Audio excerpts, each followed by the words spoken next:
నాయకత్వ లోపం అని నేను చెప్తాను. మనం ఎన్నో గవర్నమెంట్లు చూసాం. అందులో 2019 నుంచి 24 వరకు ఉన్న వైసీపీ ప్రభుత్వం నాకు తెలిసి ఏ జనరేషన్ చూసుండదు. ఒక రాక్షస పరిపాలన. బయటకు వస్తే కేసు, ఇంట్లో ఉంటే గృహ నిర్బంధం, దాడులు, హత్యలు, అత్యాచారాలు ఒక్కటి కాదు. అసలు ఈ పార్టీ, తెలుగుదేశం పార్టీ ఇంకా పుట్టగతులు ఉంటాయా, భయపడి కార్యకర్తలు బయటకు వస్తారా అని ఆలోచించే రోజుల్లోనే నాయకులు మాత్రమే లోపల ఉన్నారు, కానీ కార్యకర్తలు మాత్రం రోడ్డు మీదకి వచ్చి దెబ్బలు తిన్నారంటే అది తెలుగుదేశం పార్టీ. ఇదే రైల్వే కోడూరులో ఎన్ని కార్యక్రమాలు చేశాం 5 సంవత్సరాల్లో. విశ్వనాథ్ రెడ్డి గారి నాయకత్వం కావచ్చు, మీరు కావచ్చు, ప్రతి ఒక్కరూ ఇండివిజువల్ కావచ్చు, ఒకే ఒక అజెండాతో పనిచేశాం మనం. చంద్రబాబు నాయుడు గారు ముఖ్యమంత్రి కావాలి, ఈ రాష్ట్రం బాగుపడాలి, దుర్మార్గుడైన జగన్మోహన్ రెడ్డి పరిపాలన దిగిపోవాలి, మనందరి జీవితాల్లో వెలుగు రావాలని ప్రతి ఒక్కరూ కోరుకున్నావా లేదా? కష్టపడ్డావా లేదా? ఈ రోజు ప్రభుత్వం వచ్చింది, మీ అందరూ ఆనందంగా ఉన్నారా? ఎంతమంది ఆనందంగా ఉన్నారో చేతులు ఎత్తండి. పోనీ మాకు ముందు కంటే ఇప్పుడే ఇబ్బందులు పడుతున్నామని వాళ్ళు చేతులు ఎత్తండి. ఇది సాక్ష్యం, ఇది సాక్ష్యం. నేను ఎందుకు చెప్తున్నానంటే, మీలో ఒక కార్యకర్తగా పనిచేశాను నేను. రాష్ట్రం మొత్తం తిరిగా నేను తిరగని జిల్లా లేదు, మాట్లాడని మీటింగ్ లేదు. ఇప్పుడు మంత్రులుగా ఉండే వాళ్ళ నియోజకవర్గాల్లో కూడా నేను ప్రచారానికి వెళ్ళాను. అంటే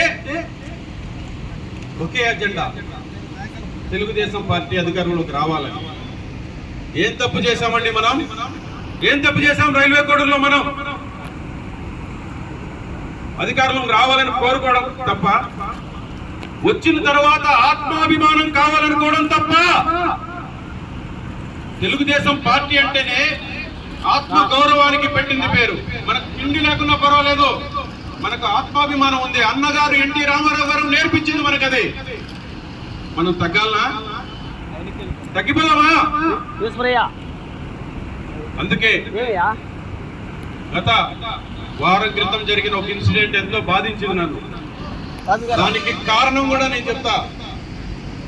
5 సంవత్సరాలు కష్టపడి పనిచేసిన మనకి ప్రభుత్వం వచ్చిన తర్వాత గుర్తింపు లేకపోగా అనగదొక్కడానికి ప్రయత్నిస్తున్నారే, అది బాధ పెట్టింది. అద్దాలు పగలడానికి కారణమైంది. మీ డోర్లు బద్దలయ్యాయంటే రాబోయే రోజుల్లో ఒళ్ళు దగ్గర పెట్టుకోకపోతే ఎంత స్పీడ్గా అధికారం ఇచ్చారో అంత స్పీడ్గా ఇంటికి పంపిస్తారు.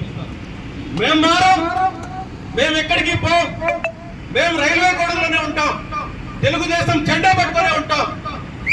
బయట నుంచి వచ్చిన వాళ్ళు మాత్రం ఒళ్ళు దగ్గర పెట్టుకోవాలని చెప్పి సందర్భంగా తెలియజేస్తున్నారు. ఎలక్షన్ లో మాకు బాగున్నా ఒక్కరోజు దిగమింగుకొని మరుసటి రోజు నుంచి మీతో కలిసి వచ్చాం మేము తప్ప, అది మా చేతకాంతనం అనుకున్నారా? మిమ్మల్ని చూసి కాదు, మా పసుపు జెండాను చూసి.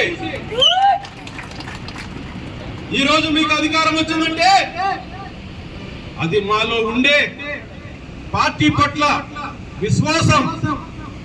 ఆ విశ్వాసం కోసం చంద్రబాబు నాయుడు గారి ఇంటి ముందర కుక్కలాగుంటామే కానీ మీ ఇంటి ముందర అడుక్కునే వాళ్ళుగా రామని చెప్పి సందర్భంగా చెప్తున్నాం.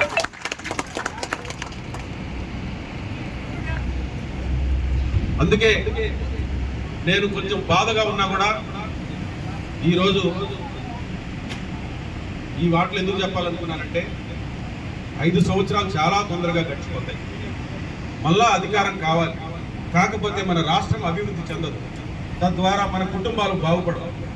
నిరంతరం మన రైల్వే కోడూరు శ్రేయస్సు కోరుకునే వ్యక్తిగా చెప్తున్నాను, కలిసి మెలిసి ఉంటే కలదు సుఖం.